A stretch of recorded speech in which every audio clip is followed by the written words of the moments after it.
সংবিধান, যেই কোরআন আমাদের কবরে, যেই কোরআন আমাদের ফুলসিরাতের সময়, যেই কোরআন যখন বেহেশত যাবে, অর্থাৎ বামে হওয়ার পর থেকে নিয়ে কবরে যাওয়া পর্যন্ত, কবরের থেকে বেহেশত দেওয়া পর্যন্ত এই কোরআনের উপরে যারা পরিচালিত হয়েছেন, এই কোরআন বলতেছে আমি তোর সাথে আছি। আল্লাহু আকবার, আল্লাহ, ঠিক না বেশি? সেই কোরআনের তাফসীর মাহফিলে আসেন না কেন? মুসলমানের হাতিয়ার ছিল নারী তাকবীর, আল্লাহু আকবার। এটা আজকের কথা নয়, 1400 বছর আগে মদিনার সংসদ থেকে ঘোষণা দেওয়া হয়েছে। হুজুর সাল্লাল্লাহু আলাইহি ওয়াসাল্লাম বিশিষ্ট এক সাহাবীর জানাজায় গেছেন। আল্লাহু আকবার কোথা থেকে আসে? নারী তাকবীর কোথা থেকে আসে? আল্লাহু আকবার। 1400 বছর আগে সর্বকালের সর্বশ্রেষ্ঠ মহামানব, দয়ার সাগর, করুণার প্রতিচ্ছবি ইমামুল মুরসালিন বিশিষ্ট সাহাবায়ে কেরামের জানাজায় গিয়েছিলেন। বিশিষ্ট সাহাবার জানাজা স্বয়ং আল্লাহর নবী পড়াইছেন। হুজুর জানাজার নামাজ পড়াইছেন। জানাজা কমপ্লিটের পরে দাফন কাফন করলেন। আল্লাহ, জানাজা কমপ্লিটের পরে দাফন কাফনের পরে আল্লাহর নবী দোয়া করতে দাঁড়াইলেন। আল্লাহর নবী বলেন, হে সাহাবীরা রে, তোমরা আল্লাহু আকবার বলো। বলেন আল্লাহু আকবার, আল্লাহু আকবার। সাহাবারা জোরে বললেন আল্লাহু আকবার, বললেন সুবহানাল্লাহ বলো। সাহাবারা বললেন সুবহানাল্লাহ। হঠাৎ করে রাসূল আল্লাহু আকবার, নারে তাকবীর, আল্লাহু আকবার, সুবহানাল্লাহ জোরে বলার কারণে দোয়া শেষ। হুজুরকে জিজ্ঞাসা করলেন, ইয়া রাসূলুল্লাহ, হুজুর হঠাৎ করে আপনি কবরের সামনে আল্লাহু আকবার বললেন জোরে, আমরা তো বুঝতে পারলাম। আল্লাহর নবী বলেন, হে সাহাবীরা শোনো, যেই সাহাবীর জানাজা তোমরা পড়েছ, এই সাহাবীকে কবরে রাখার পর কিছুক্ষণের জন্য কবরটা সংকীর্ণ হয়ে গেছে। আল্লাহু আকবার। কিছুক্ষণ কবরটা সংকীর্ণ হয়ে গেছে। রাসূলের দরবারে সহচর, যাত্রীখানিক কথা নয়। এটা কি কোনো গুনার কারণে? না, গুনার কারণে নয়। সাহাবী কাকে বলে?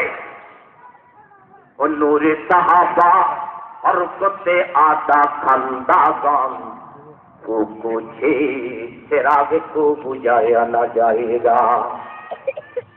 बदिद्दीकत खरीदम उमर रादुस तुमी दाराम, बहुस्मानो अली यारम माना जाया रसूलल्लाह। आज কিতাবের মধ্যে লেখে, এই ঘটনার মাঝখানে আমি আপনাদেরকে বলতে চাই, সাহাবী কাদেরকে বলা হয়? যারা জ্বলন্ত আগুনকে সামনে রাখা বড় কঠিন পরীক্ষার সম্মুখীন হয়ে আল্লাহু আকবার রাসূলের দরবারে কলমা পড়িয়া এমন এক কঠিন সময় অতিক্রম করেছে, চুলায় আগুন জ্বলে না কয়েক মাস পর্যন্ত, কয়েকদিন পর্যন্ত। অনাহারে পিপাসায় রাসূল যদি বলতো আগুনে ঝাঁপ দাও, আগুনে পড়িয়া যাইত। আল্লাহু আকবার। ওই সাহাবীরা, ওই সাহাবারা রাসূলের দরবারের সহচর। আল্লাহু আকবার। এই জন্য আল্লামা ইকবাল বলেন, সাহাবী কারা? সাহাবী তো ওনাদেরকে বলা হয় যাদের ইমানের গতি আল্লাহর জমিন থেকে আরশ পর্যন্ত পৌঁছে গেছে। রাদিয়াল্লাহু আনহুম ওয়া রাদওয়ান। আল্লাহর উপর যারা সন্তুষ্ট হয়ে গেছে, আল্লাহ যাদের উপর সন্তুষ্ট হয়ে গেছে, এই জন্য 1400 বছর পরে সাহাবায়ে কেরামের সম্পর্কে কোনো মাথা ঘামানোর কারো অধিকার নাই। ঠিক না বেশি? আর সাহাবায়ে কেরামের সম্বন্ধে কিতাবে লেখে 1400 বছর আগে আল্লাহর নবী ইমামতি করছেন, সাহাবীরা মুক্তাদি ছিল। আল্লাহর নবী যখন সামি আল্লাহ বলতেন, মুক্তাদিরে কি বলে, রব্বানা লাকাল হামদু, মুহাদ্দিসিনে কেরাম লেখেন সাহাবাই কেরামের আমল আর গোটা উম্মতের আমলের মধ্যে কত বেশ। আল্লাহু আকবার। হুজুর সামি আল্লাহ বলছে, আবু বকর ওমর হুজুরের ইমামতি অবস্থায় রব্বানা লাকাল হামদু বলছেন। ওই রব্বানা লাকাল হামদু যে রাসূলের ইমামতি অবস্থায় মুক্তাদিরা বলছে, ওই সাহাবীদের রব্বানা লাকাল হামদুকে যদি এক পাল্লায় রাখা হয়, গোটা পৃথিবীর সমস্ত আমলকে যদি আরব পাল্লা রাখা হয়, রাসূলের ইমামতি অবস্থায় যেই সামি আল্লাহ উচ্চারণ করেছে, ওই সাহাবারা যে রব্বানা লাকাল হামদু বলেছে, ওই রব্বানা লাকাল হামদুর সমতুল্য হবে না। আল্লাহু আকবার। কারণ হচ্ছে তারা রাসূলের দরবারের সাহাবী, ঠিক না নাকি? আল্লাহ, কোথায় আব্বাস, কোথায় গাফসা, কোথায় আতির আমার ক্ষমতা, কোথায় জমিদস্তিনের বাগাদ্যতা? আজকে এক একজনের ডিসিশনের জ্বালায় কি যে বলেন তিনি, আল্লাহ লাগে যে খোদা দাবি করবে। যেহেতু বলতেছে রসুলের সাথে সবসময় দেখা হয়, তো হজর আবার কি দরকার? নাউযুবিল্লাহ, মাথা ঠিক নাই। তো বলতেছিলাম রসুল সাহাবীর ঘটনা, যে রসুল জানাজার পরে হঠাৎ কি বলছেন, আল্লাহু আকবার, মনে আছে? আল্লাহর নবী বললেন, হে সাহাবীরা শোনো, কবর সংকীর্ণ হওয়ার কারণ গুনার কারণে নয়, এটা বিশেষ মুহূর্তে হইতেই পারে। তোমরা যখন আল্লাহু আকবার বলছো, সাথে সাথে কবর প্রশস্ত হয়ে গেছে। আল্লাহু আকবার। আল্লাহু আকবার কি দাম? আমাদের দেশে ভোট আসছে, আমার ভাই তোমার ভাই, অমুক ভাই অমুক ভাই, অমুক ভাইয়ের মার্কা অমুক তমক, অমুক ভাইয়ের চরিত্র মোমের থেকে পবিত্র, ভিতরে পড়িয়ে যায়, কাইতে পড়িয়ে যায়। যদি জিজ্ঞাসা লাভাসটা তা কই যাচ্তাম না, অথচ জায়গা মতো আল্লাহু আকবার করতে পারে না। আল্লাহর নবী বলেন, এই সাহাবীরা শোনো, তোমরা যে সাহাবীর জানাজায় আসছো, এই সাহাবীকে তোমরা চেনো কিনা? এই সাহাবী তো ওই সাহাবী যার জানাজার মধ্যে ৭০,০০০ ফেরেশতা উপস্থিত হয়েছে। আল্লাহ আল্লাহ। ও সাহাবীরা শোনো, যেই সাহাবীর জানাজা তোমরা পড়লা, ওই সাহাবী এমন এক ব্যক্তি ছিলেন, যখন তার রুহুটা পিঞ্জিরা থেকে, দেহ থেকে বাইর হইয়া আরশের দিকে যাচ্ছে, ইল্লিনে যাচ্ছে, তখন আরশে আরশ খুশিয়ে নাচতেছিল। আল্লাহু আকবার। আল্লাহু আকবার। আল্লাহু আকবার।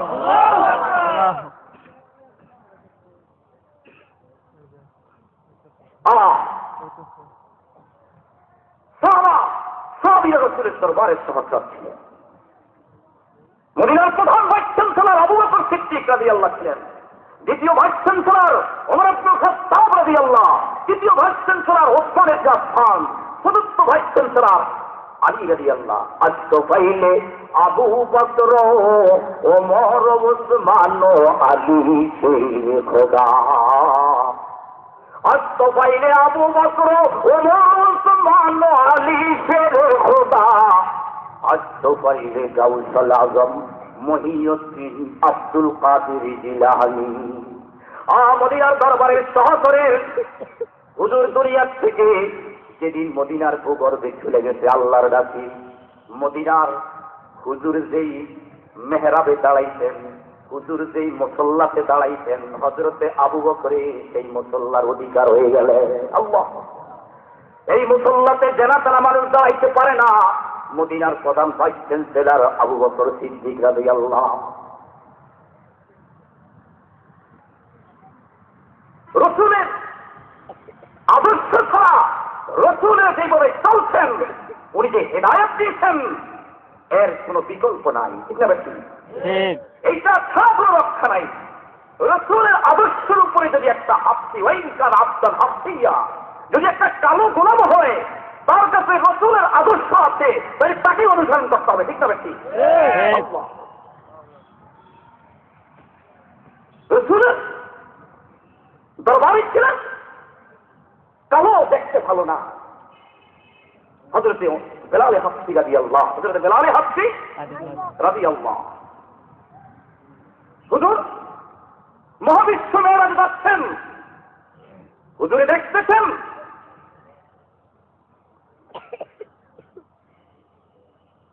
হুজুর দেখতেছেন হুজুরের মেরাজে, মহাবিশ্ব মেরাজে, মহাবিশ্ব মেরাজ আল্লাহর সাথে, আল্লাহ পাক সমস্ত নবীর সাথে কথা বলছেন, কিন্তু কোন নবীকে সেই হেদাবে কুবরা সরাসরি আল্লাহর কাছে দাওয়াত কাউকে দেওয়া হয় আল্লাহ একমাত্র কাকে দাওয়াত দেওয়া হয়েছে?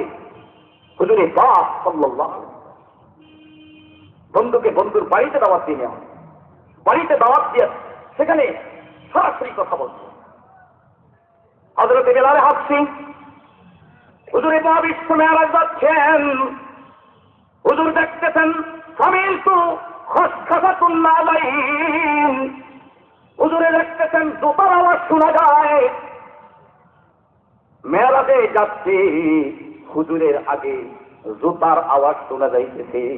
আল্লাহু আকবার। হুজুরের আগে আগে কি আওয়াজ শোনা যায়? জুতার আওয়াজ। হুজুর চিন্তা করলেন, কিরে এমন কোন ব্যক্তি আমার আগে আগে আর শাদিবির উপরে দিয়া উপরে দিয়েছে, বেহেশতের উপরে দিয়া সে আমার আগে আগে জুতা পাও দিয়া যাচ্ছে। আল্লামা ইকবাল বলেন, রক্তে মুসা বরবাতে আজনাব হল্লে নালাইন আজহকু আমুদ খিতাব বাজে দরমে রাজ সমেতুল জালাল মিসাওয়াদ আ ওয়াদে নালাইনে বেলা। এই নবীর একজন উম্মত আর অন্য সময় একজন নবীর সাথে দেখেন, অনেক ক্ষেত্রে নবীর সাথে তো কোনো অন্যের তুলনা নাই, কিন্তু কোনো আমলের ক্ষেত্রে গিয়া সেখানে ব্যস্ত হয়ে গেছে।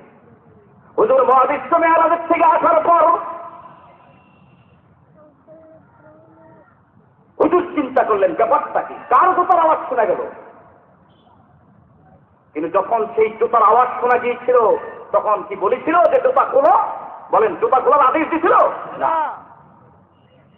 হযরত বেলাল হাবশী রাদিয়াল্লাহু তাআলা আনহু হুজুর মেরাজ কমপ্লিট করে জমিনে আসছেন। এই জুতার আওয়াজ কার জুতার আওয়াজ? হযরত বেলাল হাবশীকে ডাক দিল, ও বেলাল হাবশী, আমার মনে হয় মেরাজের রাত্রিতে আমি যখন উপরে যাচ্ছিলাম আমার আগে আগে জুতার আওয়াজ শোনা যায়, মনে হয় তুমি বিলালই। বলেন সুবহানাল্লাহ। আল্লাহু আকবার। তুমি এমন কি আমল করেছ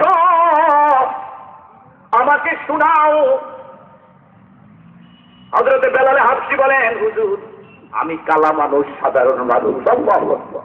হুজুর আমার কি আছে, আমি হাবশী গোলাম আপনাকে পাওয়ার জন্য নিজের দেশ ত্যাগ করে ইথিওপিয়া হাবশা দেশ ত্যাগ করে মদিনার দরবারে পড়িয়াছিলাম। আল্লাহু আকবার। হুজুর আমি দেখি আমল করতে পারি না, তাইলে কোন কারণে তুমি এত উপরে মর্যাদা পাইলা, আমার আগে জুতা পাও দিয়া যাচ্ছ, অথচ জুতা খোলার কি করবে না, আদেশ দেওয়া হয় না। হুজুর আমি দুইটা আমল করছি, একটা হইল যখনই ওযু থাকে না, নতুন ওযু যখন করি 2 রাকাত তাহিয়াতুল ওযু পড়তাম। বলেন সুবহানাল্লাহ। ওযুর ছেলে আমি 2 রাকাত তাহিয়াতুল ওযু করতাম। আল্লাহু আকবার। আর আমি সব সময় ওযু অবস্থায় থাকতাম। আল্লাহু আকবার। সার্টিফিকেট সাথী ভাই, মানে এগুলি গ্যারান্টি আমল। তো বেলাল হাবশী আর কিছুই নয়, এটা ক্ষুদ্র আমল নয়। এই আমলের বরকতে তুমি মেরাজের রাত্রিতে আমার আগে আগে চলে গেছো। আল্লাহু আকবার। অথচ মেরাজে বেলাল হাবশীকে জুতা খোলার আদেশ দেওয়া হয় না। অন্যদিক নবিকুল সম্রাট হযরত মূসা আলাইহিস সালাম যখন সিনা পর্বতে তুয়া উপত্যকায় যখন তিনি জুতা পাওয়া অবস্থায় নবুয়তি লাভ করলেন, আল্লাহকে দেখলেন, আল্লাহকে তিনি দেখলেন। তুয়া উপত্যকায় যখন হযরত মূসা আলাইহিস সালাম নবুয়তি লাভ করলেন, আল্লাহকে দেখলেন, সেখানে মূসা আলাইহিস সালামের উপরে জুতা খোলার আদেশ আসছে। জুতা খোলার কি আছে? আল্লাহ পাক কোরআনে বলেন, ফালাম্মা আতাহা নুদিয়া ইয়া মূসা ইন্নী আনা রাব্বুকা ফাখলা নালাইকা ইন্নাকা বিল ওয়াদিল মুকদ্দাসি তুয়া।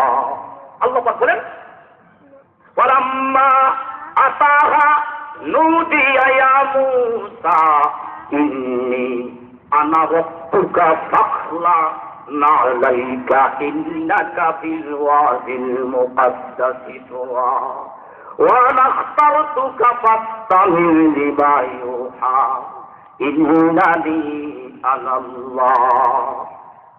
এই দিকটা হযরতে বেলাল হাবশির উপরে জুতা খোলার আদেশ আছে না? নবীকুল অন্যতম সম্রাট হযরতে মূসা আলাইহিস সালাম, নবীকুল অন্যতম নবী হযরতে মূসা আলাইহিস সালাম যখন তুয়া উপত্যকায় আসলেন, আল্লাহ পাক বললেন, হে মূসা, এটা পবিত্র স্থান, তোমার পাও মোবারকের সেই জুতা আছে, জুতা দুইটা খুইলা ফেলো। আল্লাহু আকবার। অথচ নবীর উম্মত হযরতে বেলাল হাবশি, উনি মহাবিশ্ব মেরাজের সময় হুজুরের আগে আগে জুতা পাও দিয়ে যাচ্ছেন, ওনার উপরে জুতা খোলার কি আছে না আদেশ আছে না? এটা কার বরকতে? মুহাম্মদুর রাসূলুল্লাহ সাল্লাল্লাহু আলাইহি ওয়াসাল্লাম।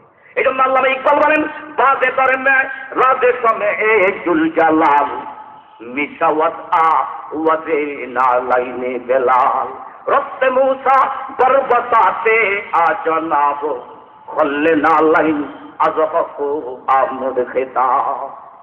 এর কারণে নবীর দাম কমে না, নবী নবীর জায়গাতেই। আকীদার কথা, ইসলামের মৌলিক একটা কথা শুনেন, সারা পৃথিবীতে যত নবী আছেন, কোন নবী আল্লাহর সমকক্ষ হইতে পারে না। নবী নবী, আল্লাহ আল্লাহই থাকবে, নবী নবীর জায়গায় থাকবে। আর কোন যত সাহাবী আছে তারা কোনদিন নবীর জায়গায় যাইতে পারে না, সাহাবী সাহাবীর জায়গায় থাকবে। সারা পৃথিবীতে যত আউলিয়ায়ে কেরাম আছেন, আব্দুল কাদের জিলানী সহ সমস্ত আব্দুল কাদের জিলানীকে যদি, কয়েক হাজার আব্দুল কাদের জিলানীকে যদি এক পাল্লায় রাখা হয়, আর একজন সাহাবী যিনি রসুলকে মাত্র কয়েক ঘন্টা দেখছে, তারপরে তিনি শহীদ হয়ে গেছেন, ওই সাহাবীর যে ঘোড়ার ধুলা, ওই ঘোড়ার ধুলা যদি কে আরব পাল্লা রাখা হয়, হাজারো আব্দুল কাদের জিলানী ওই ঘোড়ার ধুলার সমান হবে না। আল্লাহ আল্লাহর জায়গায় থাকবেন, ওয়াল হাইয়ুল কাইয়ুম লা ইয়ামুত দাইমান আবাদান। তিনি চিরজীব, তিনি প্রতিষ্ঠিত, চিরপ্রতিষ্ঠিত, তিনি তিনার জায়গায় থাকবেন, তিনি এখনো আছেন, সামনে থাকবেন। কুল্লু মান আলাইহা ফান ওয়া ইয়াবকা ওয়াজহু রাব্বিকা যুল জালালি ওয়াল ইকরাম। আল্লাহ পাক বলেন, সারা পৃথিবী ধ্বংস হয়ে যাবে, সারা পৃথিবীর দৃশ্য, আসমান জমিন যা কিছু আছে সব শেষ হয়ে যাবে, একমাত্র আল্লাহর সত্তা বাকি থাকবে। তিনি থাকবেন, ঠিক না? ঠিক, তিনি একমাত্র থাকবেন, তিনি হুয়াল হাইয়ুল কাইয়ুম লা ইয়ামুত দাইমান আবাদান। বলেন রব্বানা লাকাল হামদ। রব্বানা লাকাল হামদ। সমস্ত প্রশংসা কার জন্য? আল্লাহ। এজন্য আল্লামা ইকবাল বলেন, হে তু মওজুদ আযল, হে তু মওজুদ আযল সে কি তেরে জাত কদিম। अरे थे तू मौजूद अज़ल वैसे ही तू ज़ाते कदीम फुल था जीब समन पर ना परेशान थे शमीम। আল্লাহ ইকবাল বলেন, হে আল্লাহ, আপনি তো ওই সত্তা, ওই খোদা যিনি এখনো আছেন, সামনে থাকবেন, সারা পৃথিবী যখন ধ্বংস হয়ে যাবে আপনি একমাত্র থাকবেন। আল্লাহু আকবার। আল্লাহর প্রশংসা, আল্লাহর প্রশংসা করলে আল্লাহ পাক খুশি হন। আল্লাহ পাকের প্রশংসা, আল্লাহ পাক তাবারক ওয়া তাআলা সকাল বেলায়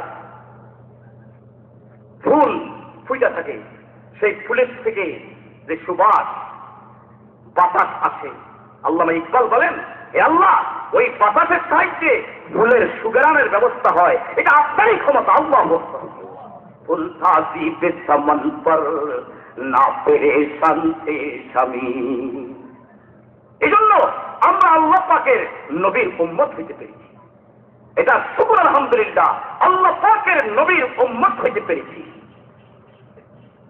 আমি যে আয়াত আপনাদের সামনে উপস্থাপন করেছি, আল্লাহ পাক বলেন, কুল ইন কুনতুম তুহিব্বুনাল্লাহ ফাত্তাবিউনি ইউহিব্বুকুমুল্লাহ।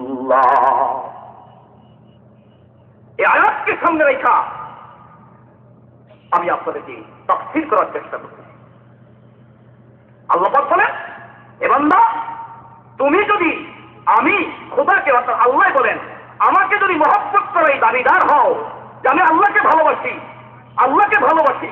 তা আল্লাহকে ভালোবাসা এটা বাস্তবায়ন হবে কোন সময়? আল্লাহকে যদি তুমি ভালোবাসো এটার বাস্তবায়ন কোন সময় হবে? এটার বাস্তবায়নের জন্য লন্ডন যাওয়া লাগবে না, ওয়াশিংটন যাওয়া লাগবে না, পাগলপুর বিশ্ববিদ্যালয় যাওয়া লাগবে না, সাকরাত পিথাগোর পৃথিবীর মধ্যে যত কাবুলি শক্তি আছে তাদের কাছে ধন্না ধরা লাগবে না। আল্লাহ পাক বলে ফাত্তাবিউনি, আমার হাবিবের 63 বছর জিন্দেগি তোমার মাথা হইতে পাও পর্যন্ত সবকিছু নকশা খতিয়ান আমার নবীর আদর্শের অনুসরণ করো, তাইলে ওয়ায়ুহিব্বুকুমুল্লাহ, আমি তোমাকে ভালোবাসবো, আমি তোমাকে আমার রহমতের কোলে বসিয়ে নিব। আল্লাহু আকবার। নবীকে আল্লাহকে পাইতে হইলে কোন জায়গা খোঁজ করা লাগবে না, কাকে বাঁচতে হবে? জনাবে মুহাম্মদুর রাসূলুল্লাহ সাল্লাল্লাহু। তাই এই নবীকে যে ভালোবাসতে হবে, এই নবীর পরিচয় শুধু রবিউল আউয়াল মাসে দিতে হবে না। আল্লাহর নবী তার প্রেম ভালোবাসা এবং তিনি যে কি সুন্দর ছিলেন, এই আয়াতের মধ্যে আমি একটা কথা আপনাকে বুঝাইতে চাই। সারা পৃথিবীতে যত মানুষ সৃষ্টি হয়েছে তার মধ্যে সবচেয়ে সুন্দর নবীরা, বলেন সুবহানাল্লাহ। নবীরা সবচেয়ে সুন্দর, আর নবীরা সবচেয়ে সুন্দর। নবীদের চেহারা মাথা হইতে পাও পর্যন্ত নবীদের চেহারা, তার কারণ তারা নির্বাচিত মহামানব। তারা নির্বাচিত কি মহামানব।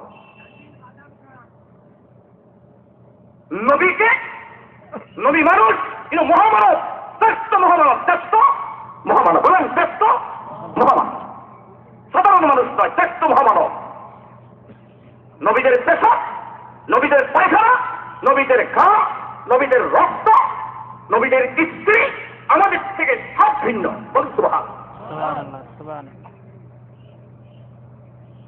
আমাদের পায়খানার থেকে দুর্গন্ধ আসে, নবীদের পায়খানার মধ্যে দুর্গন্ধ নাই। হযরত আয়েশা বলেন, নবীদেরকে কেন অনুসরণ করতে হয়? নবীরা সুন্দর, নবীদেরকে আল্লাহ পাক এমন সুন্দর করে বানাইছে, কোন মানুষকে তো সুন্দর করে বানান আল্লাহ। তারপরে মানুষ কিন্তু মহামানব, বুঝতে পারছেন? হযরত আম্মা জান আয়েশা বলেন, হুজুর যেই টয়লেটে জরুরত থাকতেন, আম্মা জান আয়েশা বলেন আমিও সেই জায়গায় পায়খানা করতাম। একবার হুজুরে আমার আগে জরুরত সারলেন, টয়লেটে গেলেন, কিছুক্ষণ পরে আমিও সেই টয়লেটে গেলাম, গিয়া দেখলাম হুজুরে যেই জায়গায় পায়খানা করছে ওইখানে পায়খানার কোনো চিহ্ন নাই, সম্পূর্ণ জায়গাটা মেশক আম্বারে ভরপুর হয়ে গেছে। আল্লাহু আকবার। আম্মা জান আয়েশা বলেন, ইয়া রাসূলুল্লাহ সাল্লাল্লাহু আলাইহি ওয়াসাল্লাম, হুজুর আপনি কিছুক্ষণ আগে জরুরত ছাড়লেন, কিন্তু সেখানে কোনো পায়খানার গ্যারান নাই, সম্পূর্ণ মেশক আম্বারের গ্যারান। তার কারণ কি? আল্লাহর নবী বলে, হে হুমায়রা আয়েশা শোনো, এটা শুধু আমার বেলায় নয়, 1,02,24,000 পয়গম্বর সমস্ত নবীরাই যেখানে পায়খানা করে, মলত্যাগ করে, মহব্বত করিয়া জমিনে গিলিয়া ফেলে। আল্লাহু আকবার। হুজুরের পায়খানার কত দাম, পায়খানার থেকে মেশক আম্বারের গ্যারান, কিন্তু তারপরে মানুষ তিনি। হুজুরের কিতাবে লেখে হুজুরের পেশাবের কত দাম। হুজুরের রাত্রে পেশাব করছে, বান্দিকে বলছে, ও বান্দি এই পেশাব গভীর রাত্র জঙ্গলে ফেলাই ওঠা, এই পেশাবকে একটা ভান্ডাতে রাখতে দাও। শানের রেসালাত, রসুলের শান, রসুলের মর্যাদা, রসুলের রেসালাতের কত শান বয়ান হচ্ছে। শানের রেসালাত, নবীর মর্যাদা, নবীর প্রচেষ্টত্ব বয়ান হচ্ছে। বান্দি পেশাব রাখেছে, মরুভূমি এলাকা। পরের দিন হুজুরে বলল, পেশাব কোথায়? পেশাব জঙ্গলে রেখে আসতো, পালিয়ে জঙ্গলে রেখে আস। কিন্তু মাঝখানে এই পান দিয়ে রসুলের পেশাব জঙ্গলে যখন রাখতে যাবে, নিক্ষেপ করতে যাবে, সে চিন্তা করলো এটা তো সাধারণ মানুষের পেশাব নয়, মহব্বত করিয়া রসুলের পেশাব খাইয়া ফেলছে। আল্লাহ আল্লাহ নবী বলেন, এ বান্দি পেশাব কোথায়? বললেন, হুজুর বেয়াদবি মাফ করেন, আমি আপনার প্রেম ভালোবাসার মধ্যে পড়িয়া এটা জানাতে না মানুষের পেশাব নয়, এটা মহামানবের পেশাব, এই জন্য আমি পেশাব খাইয়া ফেলছি। পাইবি না? কোন পিসাবের পেশাব খাওয়া, কোন উড়ের পেশাব খাওয়া যায় আছে? এটা প্রেম ভালোবাসা। সাহাবী আর দেখিয়ে দিলেন। বান্দি বলেন, হুজুর আমাকে মাফ করেন, আমি জীবনে আর কোনদিন এরকম ভুল করব না। আল্লাহর নবী হাত দেয় না। আল্লাহর নবী বলেন, রসুলের পেশাবের থেকে মেসকম্বারে গেলাম, এটা তিরমিজির হাদিসের মধ্যে আছে, মুখাস্ত কথা নয়। আল্লাহর নবী বলেন, হে বান্দি জীবনে আর কোনদিন ভুল করবে না। পেশাব খাওয়া কোনো ইবাদত নয়, মাটি পাক মাটি খাওয়া কোনো ইবাদত নয়। জীবনে আর ভুল করছো, কোনোদিন আর ভুল করিও না। তবে বান্দি আমাকে না জিজ্ঞেস করিয়া নবীর প্রেম এবং ভালোবাসার মধ্যে পড়িয়া অজান্তে পেশাব খেয়ে ফেলছ, একটা কাজ হয়ে গেছে, তোমার উপরে জাহান্নামের আগুন চিরতরে হারাম হয়ে গেছে। আল্লাহু আকবার।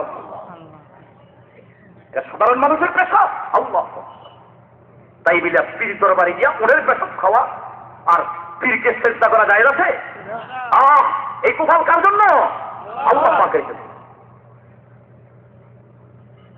সাহাবীরা বলেন, এই বান্দি যতদিন ছিল তার থেকে মেসকো আম্বারের গ্যারান বাহির হয়েছে।